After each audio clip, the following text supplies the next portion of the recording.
이 옵션의 기초자산이 주식이라고 놓고 이 둘에 영향을 주는 uncertainty, 불확실성이 기본적으로 같다는 거죠.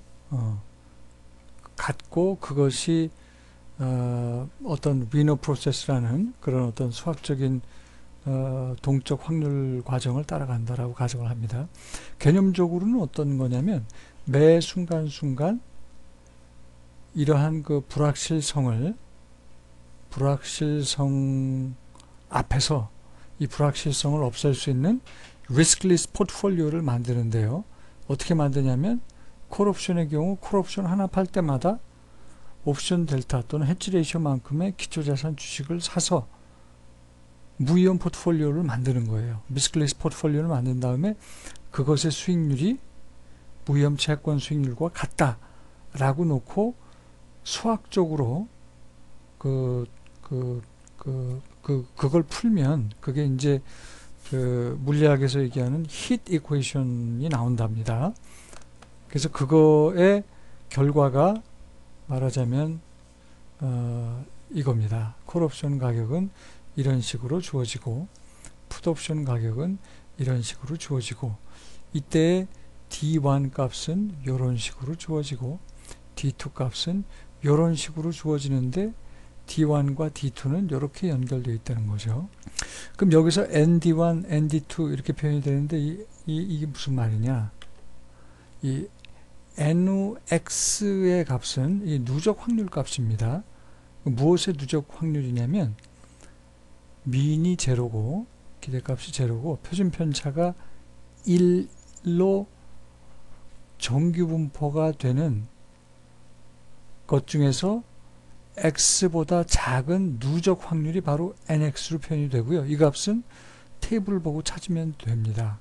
그러니까 다시 말씀드리면 콜과 풋옵션 가격이 이런 수학적인 공식으로 나타나고 여기서 이제 S0K의 현재 값이죠. 이거는 K 곱하기 2의 마이너스 RT는 K의 현재 값입니다. 근데 S0와 K의 현재 값에 지금 각각 ND1, ND2 값이 주어졌는데 ND1을 구하기 위해서는 이건 누적 확률이니까 테이블을 보고 찾아야 돼요. 그런데 정규 분포 누적 확률입니다. 여기 보시면은 표준 정규 분포 기대값이 제로고 표준 편차가 1인 표준 정규 분포 표에서 누적 확률 값으로 찾으면 되는데 근데 이제 중요한 거는 X 값을 알아야지 그 표준 정규 분포 표에서 누적 확률 값으로 찾을 수가 있는데 이 X 값은 어떻게 계산이 된다?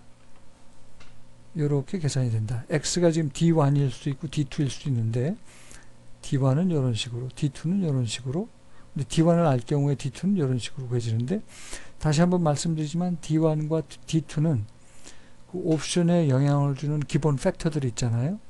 기초자산 가격, 행사 가격, 무위험 금리, 만기까지의 기간, 그 다음에 시그마, 기초자산의 변동성에 의해서 결정이 된다는 거죠. 이런 식으로. D1 값이 이 공식에 의해서 계산이 되면 그거 가지고 누적 확률 값을 표준 정규 분포표에서 찾으면 되는 거죠. 아시겠죠?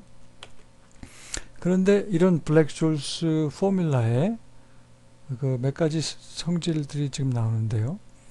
S0 기초자산 가격이 아주 커질 때 콜옵션 가격은 S0-K의 현재 가치에 가까워지고 풋옵션 가격은 제로로 간다는 얘기예요.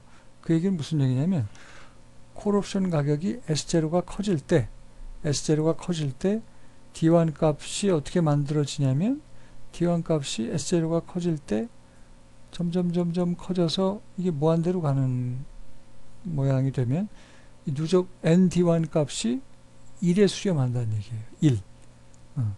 1에 수렴하고 ND2도 1에 수렴하니까 결국은 콜옵션 값은 S0 빼기 K의 현재 가치 확률을 누적 확률을 의미하는 ND1 값은 기초자산 S0가 커질 때 1에 수렴하고 이것도 D2도 그러니까 ND1이 1에 수렴하고 ND2도 1에 수렴하다 보니까 S0-K의 현재 값의 근사하게 된다는 얘기죠. 그죠? S0가 커질 때.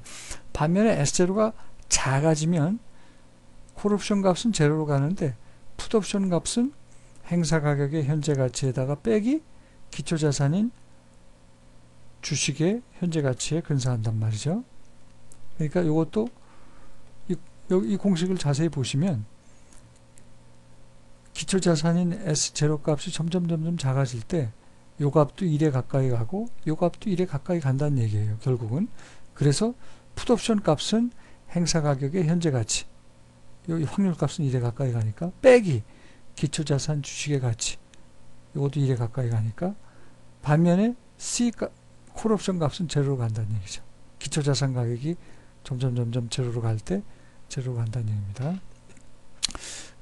참고로 이 ND1이 여러분들이 이걸 이쪽으로 옮기고 이걸 이쪽으로 옮기면 이것이 일종의 ND1이 해치 레이쇼, 우리가 콜옵션 가격 계산할 때 해치 레이쇼 옵션 델타 값을 의미합니다. 사실상.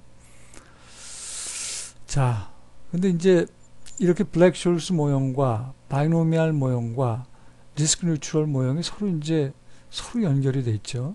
한 가지 재밌는 거는 블랙숄스 모형을 이렇게 보시면 이 variable mu라는 것의 의미는 기초자산 주식의 예상 수익률이거든요. 그 예상 수익률 mu가 공식에 전혀 등장하지 않습니다. 콜옵션이건 풋옵션이건 뭐에 영향을 받는다고 그랬어요? 기초자산 가격, 행사 가격, 무이연금리, 만기까지의 기간, 그리고 기초자산의 변동성이지 기초자산 S의 예상 수익률 mu에는 전혀 D1, D2에 안 나타나죠. 그러니까 CP, 콜옵션, 풋옵션 가격이 기초자산 주식의 예상 수익률에는 전혀 영향을 안 받아요. 그게 이론적으로는 이 리스크 뉴트럴 밸류에이션을 할 수 있는 근거가 됩니다. 조금 여러분들한테 처음 배우시는 분들한테는 어려운 얘기일 수도 있습니다만 그 예상 수익률에 영향을 안 받는다는 얘기는 다른 말로 얘기하면 그 리스크 프레퍼런스, 소위 그 효용 함수의 인디펜던트 하다는 얘기고요. 그래서 리스크 어버스, 러빙 이런 거랑 상관없이 우리가 리스크 뉴트럴 하다고 가정하고 무이연금리 가지고 현재 가치화 시켜서 그 배경은 사실 이 아비트라지 논리에 따르기 때문에 그렇습니다. 사이드 볼러틸리티는 그 개념만 여러분들이 잘 이해를 해주시면 되는데 이거는 내재 변동성이라는 얘기고요. 아까 나왔던 그 블랙숄스 모형에서 이 콜옵션 가격, 기초자산 가격, 그 다음에 무이연금리, 만기까지의 기간 이런 것들은 다 관찰 가능하거든요. 그래서 그런 숫자를 다 집어넣으면 이 시그마에 대해서 풀 수가 있습니다. 이 시그마라는 게 그렇게 해서 계산한 이 시그마가 바로 이 옵션의 내재 변동성이 되는 거죠. 이 내재 변동성과 이 가격 사이에는 1대1의 상관관계가 있어요. 내재 변동성은 이제 앞으로 또 나오는 중요한 개념이니까 그 개념만 여기서는 그 의미가 뭐다 하는 것만 알고 넘어가겠습니다. 그 다음에 이제 아까 블랙숄스 모형은 이게 유로피안 옵션 프라이싱 모델이거든요. 근데 아메리칸 콜 같은 경우, 그러니까 아메리칸 옵션 프라이싱 모델 중에서 이제 아메리칸 콜 같은 경우는 비록 조기 권리 행사를 할 수 있지만 배당이 없다고 가정하면 조기 권리 행사를 안 한다고 그랬죠. 그죠? 그래서 배당이 없다고 그럴 때는 아메리칸 콜이나 조금 전에 그 유로피안 콜, 블랙숄스 모형에서 나오는 모형을 똑같이 쓸 수가 있어요. 근데 만약에 배당이 있다고 그러면 어떻게 할 것이냐? 배당이 있다고 그러면은 이제 블랙의 어프록시메이션이라고 그래서요. 배당이 없다고 놓고 아까 그 블랙숄스 모형을 써서 유로피안 옵션 가격을 계산을 하고 콜 옵션 가격을 계산을 하고 그 다음에 배당이 있다라고 놓고 그 조기 권리 행사를 할 때의 옵션 가격을 계산해서 둘 중에 큰 값을 취하면 됩니다.